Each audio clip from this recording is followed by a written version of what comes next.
You stand alone, outnumbered, underestimated, and surrounded by people who hope your isolation becomes your downfall, but they forget one truth. A solitary strategist is far more dangerous than a crowd driven by emotion. In this video, we dismantle the illusion of weakness in standing alone and show you how to turn isolation into a weapon that bends others to your advantage. In every age, the individual who rises without allies is feared more than armies, for such a person is not bound by loyalties, expectations, or the constraints of collective thinking. They answer to no one, rely on no one, and are weakened by no one. Understand this. Solitude is not a punishment. It's a throne carved in silence. Those who stand alone wield a clarity that crowds cannot see angle. Others overlook and strike with precision unpolluted by hesitation. Tonight, we examine the art of standing against the many, how to maneuver in the shadows, command the battlefield of perception, and emerge with supremacy forged not by numbers, but by mastery of self and strategy. In every power struggle, the greatest advantage belongs not to the strongest, nor to the most connected, but to the one who cannot be rayed. You already know this instinctively. Think of how people behave around someone whose intentions remain shrouded. They hesitate. They guess, they project their own fears onto the silent figure before them. And in that uncertainty, you gain the first edge. History has always rewarded the one who made others wonder what he intended. Consider the young Caesar, moving through Roman politics with a calm face and hidden motives. His rivals dismissed him as harmless precisely because he revealed nothing. His unreadability was not a flaw. It was his camouflage, and by the time they understood his ambition, he had already built the foundation of an empire. Ask yourself what happens when people cannot decode you. They grow anxious. They fill the void with assumptions. In their attempt to interpret your silence, they expose their own weaknesses. Humans fear the unknown more than the known enemy, for the known can be predicted, managed, and measured. But the unknown is limitless and therefore dangerous. You, as a solitary strategist, must understand this psychological truth. Your unpredictability is not merely a defensive barrier, it is an offensive weapon. When you refuse to disclose your moves, you force others to react blindly. You make them prepare for threats that may not even exist. They waste their energy trying to anticipate possibilities you haven't committed to. Meanwhile, you watch, think, and strike at the moment of your choosing. There is deep power in refusing to be obvious. People speak too much, reveal too much, and tie themselves to their own words. They broadcast their plans as if confession were strength. But you stand apart. You learn to treat your motives as a concealed blade drawn only when it is time to cut. Look around you in your own life. Notice how quickly people reveal their emotional state, their desires, their insecurities. A sigh here, a complaint there, a social media post written in desperation. They hand out clues like coins tossed into the street, and every clue helps others map their vulnerabilities. But when you do not play this game of public exposure, you become an anomaly in their world, a figure without a trace, a mind without a map. This alone unsettles them. Being unreadable does not mean being passive. It means choosing your expressions with calculation. It means letting people see only the fragments you decide to show. Perhaps you offer calm when they expect anger, or silence when they expect explanation. Each deviation from predictability fractures their expectations. And with each fracture, your influence grows. People trust routines, not mysteries. So when you become a mystery, they instinctively treat you as a potential threat or a potential leader. In both cases, you gain leverage. When they cannot define you, they cannot contain you. Take the battlefield strategy of Sun Tzu, who advised generals to be formless like water, impossible to grasp or predict. This principle extends beyond war. Your unreadability forces others to reveal themselves first, much like impatient commanders who expose their armies through reckless advances. Let them move. Let them speak. Let them act under the illusion that you are inert.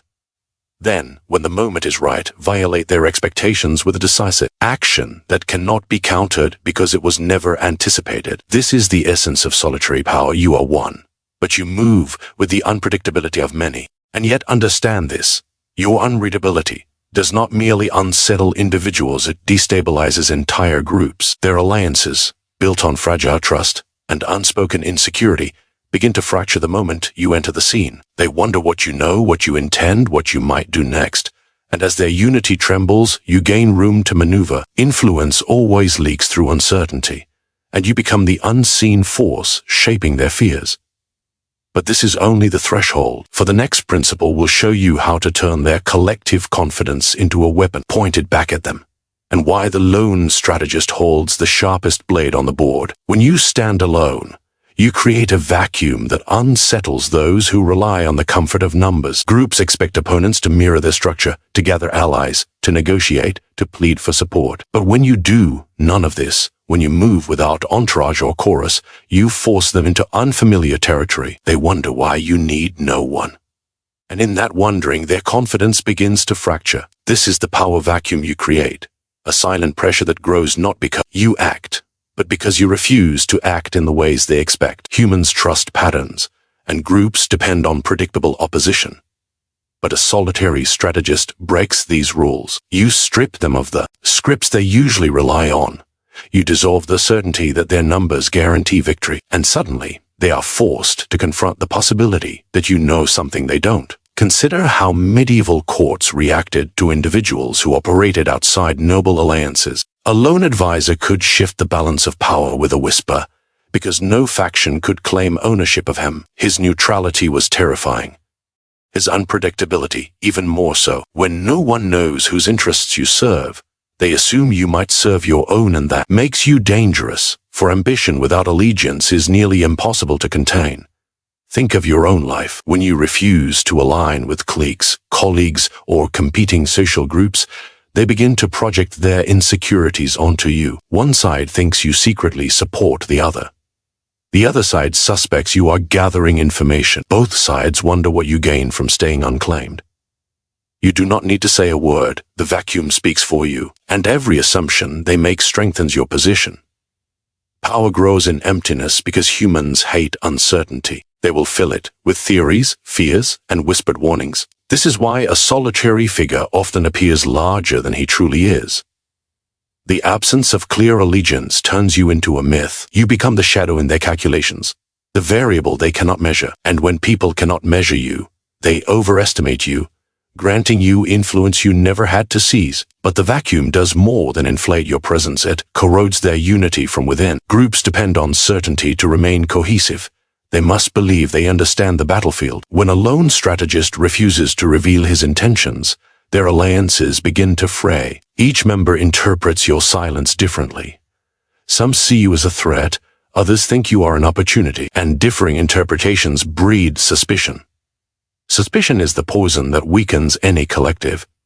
Once it spreads, even the strongest alliances grow brittle. They begin to question one another instead of questioning you. They divert their energy toward defending themselves for imagined betrayals. And while they bicker, while they tighten ranks against shadows, you remain untouched. You are the silent center of their growing paranoia, the figure they cannot classify, the force they cannot predict, the catalyst they cannot confront directly. This is the paradox of solitary power. By removing yourself from their games, you become the most influential piece on the board. You do not push, they move around you. You do not persuade, they persuade themselves. Power gathered from absence is subtle, but it is potent, for it reshapes perceptions without any visible effort. And perception, as history teaches, is often stronger than fact, stronger than armies, stronger than truth itself. So ask yourself, why chase alliances where your detachment can make them revolve around you? Why shout when silence can unmake an entire hierarchy? The vacuum you create becomes a throne built from their uncertainty, their speculation, their fear of what you might become. They cannot cage what they cannot define, and they cannot unite against a phantom. You are that phantom if you choose to bear. But remember this. The vacuum you create is only the beginning. Influence born from absence must eventually be sharpened into action. A silent presence can bend their fears, but a decisive move can break their structure entirely. The question is not whether you can destabilize them, you already have. The question is what you will do when the vacuum becomes a doorway to your next strike. Silence has always terrified the noisy, and distance has always unsettled the clingingly social. When you withdraw your voice, you deny others the raw material they rely on to judge, attack, or influence you. And when you maintain distance, you create a vantage point from which every movement becomes clearer, harsher, and more predictable. You have seen this in your own life. When you fall silent in a conversation, Suddenly others begin explaining themselves more. They fill the void. They reveal their impatience, their insecurity, their hidden motives. You say nothing, yet you learn everything. Silence becomes an interrogation without questions, a trap disguised as calm. Even rulers understood this. Consider how certain monarchs issued decrees through intermediaries, refusing to speak directly. Their silence was not a lack of authority. It was a projection of greater authority. The fewer words a ruler used, the more weight each carried. People fear what they cannot read, and silence is the darkest mask. Ask yourself, why do people pressure you to respond quickly? Why do they demand clarity? Because your silence removes their control. It forces them to wait, to wonder, to analyze every possibility. And while they spiral through imagined outcomes, you remain composed. Distance amplifies this effect, turning simple uncertainty into mounting tension. Distance is not detachment, it is strategy. A general does not stand in the front line, because vision requires elevation. Likewise, when you step back from emotional noise, you see patterns others miss. Their impulses, their contradictions, their emotional outbursts all become visible, and visibility is the first step toward domination. Think of spies who revealed nothing about themselves yet collected truths from everyone. Their silence invited confession, and their distance made them appear trustworthy. People speak more freely to those who seem uninvolved. They expose alliances, grudges, ambitions. You become the quiet mirror reflecting their hidden reality back at them.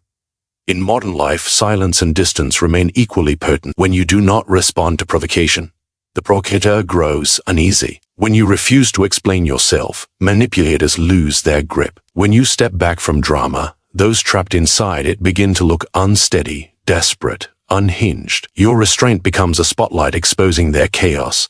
Humans hate empty space. They fill it with fear, stories, and speculation. When you pull back, they wonder what you know. When you grow quiet, they wonder what you plan. The truth may be simple, you are observing, but their imagination colors your silence with threat. Their fear becomes your influence. This is why wise leaders, ancient and modern, often spoke last or not at all. They understood that a single sentence delivered after long silence carries the force of a decree. People lean in, they brace themselves. Your silence trains them to treat your words as rare and therefore significant. Distance serves you in another way. It prevents entanglement. When you stand too close, you absorb emotions that are not yours. You react to provocations meant to destabilize you. But when you hold space between yourself and others, their attempts to manipulate, you fall short, hitting only the emptiness you've constructed. The emptiness becomes a shield. People punch into it and lose their balance. They try to provoke you, but your silence refuses to validate them. They attempt to pull you into conflict, but your distance denies them the satisfaction. And soon, their frustration exposes their weakness more clearly than any direct confrontation ever could. Observe how this works in relationships. The one who stays composed gains the upper hand. The one who withdraws first holds psychological superiority. Silence creates longing, insecurity, confusion. Distance forces the other person to chase clarity. You do not pursue, they approach. You do not justify, they demand answers. Pressure shifts entirely onto them. This tactic is not cruelty, it is discipline. It protects your mind from chaos and grants you time to think, while others rush blindly. Silence gives you control over pace. Distance gives you control over perspective. Together, they turn you into the calm center of every storm, the one figure untouched by panic, urgency, or manipulation. But understand this, silence and distance are not enough. They prepare the stage, but the next move determines everything next. Power does not belong to the many. It belongs to the one who moves first, fast, and without hesitation. A solitary strategist carries an immense advantage that groups will never possess: the ability to act without debate, without compromise, without the weight of needing approval. While they argue over direction, you have already set your course. While they negotiate, you strike. And while they drown in their own voices, you speak only when the blow is ready to land. Ask yourself how many opportunities in your life were lost because others hesitated. How many times did you wait for agreement, only to watch the moment slip away? Solitude frees you from this paralysis. You are accountable only to your own judgment, and this creates a speed that terrifies slower minds. History is filled with examples of individuals who reshaped the world because they acted before anyone else could organize resistance. Consider the rise of Napoleon. He did not ascend because he commanded vast networks or powerful allies. He rose because he moved with decisive clarity while his rivals deliberated endlessly. Every victory he claimed happened because he refused to ask permission. His speed was not recklessness. It was strategic aggression designed to overwhelm opponents before they could form a response. You are not leading armies, but the principle is identical. When you act alone, you cut through complexity. You shorten the distance between idea and execution. You create momentum, and momentum is a force that bends circumstances in your favor. People underestimate how much power exists in simply being the first to move. In psychology, this is known as the initiative advantage. The one who initiates defines the terrain. They frame the interaction. They decide the pace. Others are forced into reaction, which is always a weaker position. Reaction is defensive, inferior, and slow. Initiative is sovereign, aggressive, and fast. Think of a negotiation. The person who opens the conversation sets the expectation. The one who states their terms first shapes the emotional environment. Every counteroffer is anchored to the first offer. That is the advantage of decisive action. You become the reference point, the standard, the one others must respond to. You dictate the gravity of the moment. In social dynamics, this advantage is even clearer when you act without waiting for permission, whether by leaving a toxic situation, ending an unbalanced relationship, or pursuing a goal others doubt. You seize psychological territory. People are stunned by decisiveness because it reveals what they lack. They envy your boldness. They fear your certainty. They see in you the potential they never had the courage to use. But here is the deeper truth. Decisive action creates emotional intimidation. When you move quickly, you force others to confront their own stagnation. When you choose without hesitation, you reveal how dependent they are on consensus, reassurance, and external approval. Your speed is a mirror that reflects their weakness. And often, this reflection is enough to break their resistance. This is why solitary strategists win more often than not. They do not dilute their moves with committee thinking. They do not soften their decisions to protect fragile alliances. They strike with the purity of a single will. Their actions are sharp because they are unshared. Their momentum is fierce because no one is pulling them in opposite directions. But decisive action requires something many people fear: responsibility. When you act alone, you own the consequences entirely. There is no group to blame. There is no ally to shield you. Yet this responsibility is precisely what gives your decisions weight. It forces you to think clearly, move intelligently, and act only when the action is worthy of commitment. Responsibility sharpens you. It hardens your mind. It strengthens your judgment. And here is the irony. When others see you move alone, with confidence and full accountability, they begin to follow. People are drawn to strength in motion. They abandon their own indecision and gravitate towards someone who demonstrates direction. Solitary action often attracts allies you never sought, because power naturally gathers followers even when it doesn't request them. But understand this: decisive action is not the final weapon. It is only one blade in your arsenal. For even speed and initiative must be paired with a darker, more subtle ability, the talent to exploit the weaknesses hidden within unity itself. And that is the strategy awaiting you in the next keynote. Groups often present themselves as solid walls, unified and unbreakable. Yet you must learn to see them for what they truly are: fragile constructions held together by fear, ego, and unspoken resentment. When you stand alone, you expose these fractures simply by refusing to participate in their illusion. Your independence magnifies every hidden conflict within them. Alliances that once looked intimidating begin to unravel under the pressure of their own competing motives, and you do not strike them directly. You merely allow their natural weaknesses to reveal themselves while you watch from a position untouched by collective decay. Every group is an unstable kingdom, no matter how loudly its members pretend loyalty. One envies another's status. One quietly doubts the leader. One feels unappreciated but lacks courage to speak. These tensions lie dormant until someone like you introduces a silent pressure. Your mere presence as an independent force forces them to look inward, and inward is where their fears live. You become the mirror they dread. For when they observe your autonomy, they confront the bitter truth. They depend on one another not out of strength, but out of insecurity. And insecurity is always combustible. History offers countless reminders of how alliances crumble under the slightest strain. Look to the Italian city-states, where coalitions formed in the morning and shattered by nightfall. The reason was simple: ambition never truly aligns.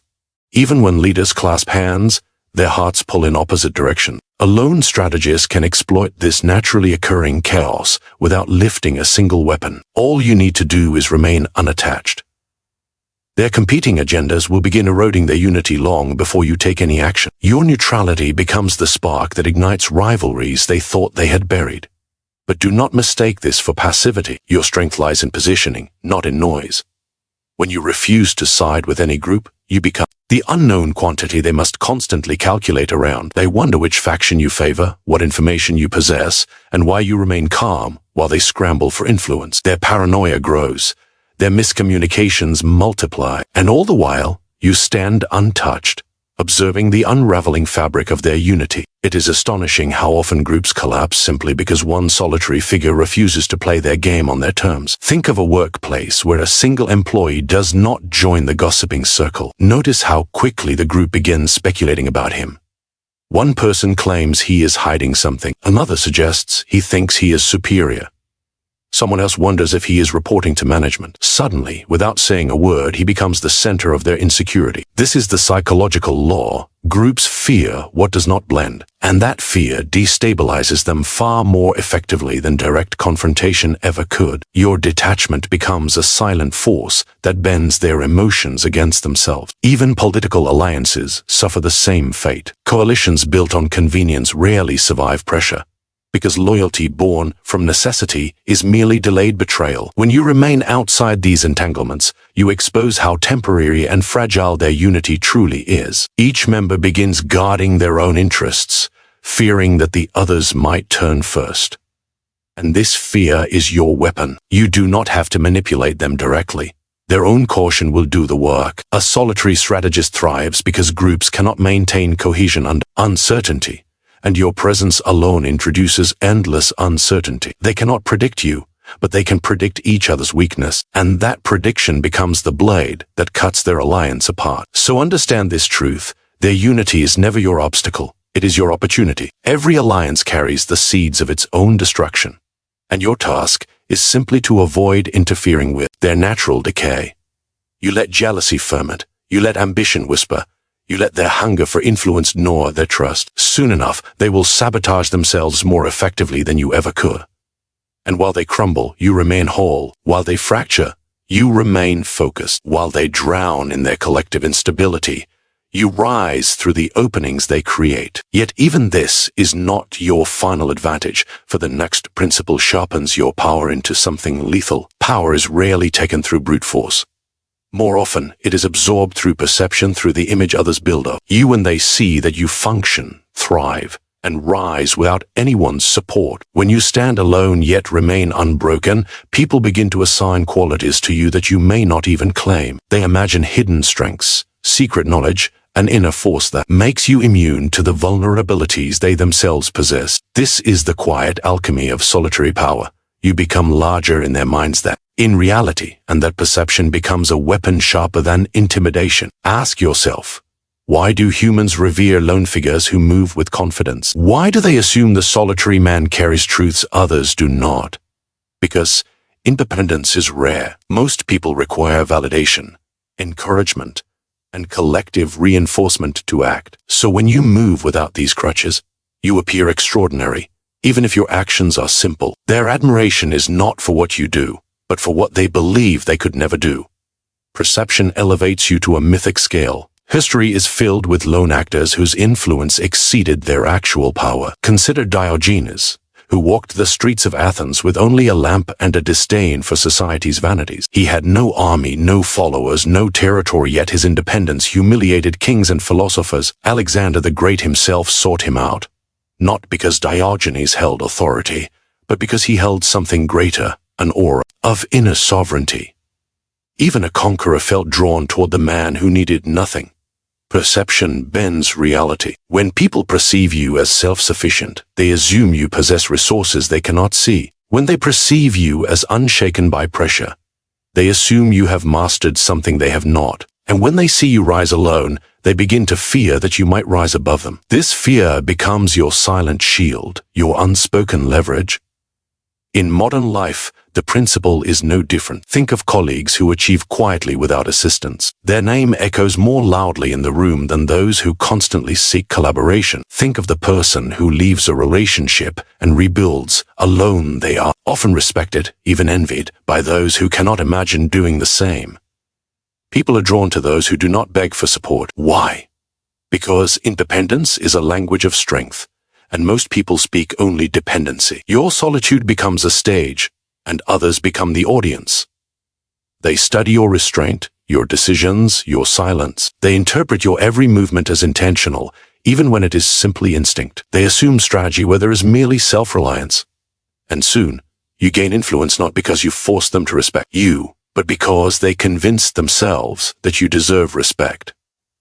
This psychological phenomenon is known as projection. People project their fantasies, fears, insecurities, and desires onto those who stand apart. They cannot understand you, so they invent explanations. They cannot predict you, so they amplify your mystique. Their imagination does more for your reputation than any deliberate effort on your part. But projection offers more than admiration, it offers power. When people assume you are stronger than you are, they treat you as stronger than you are.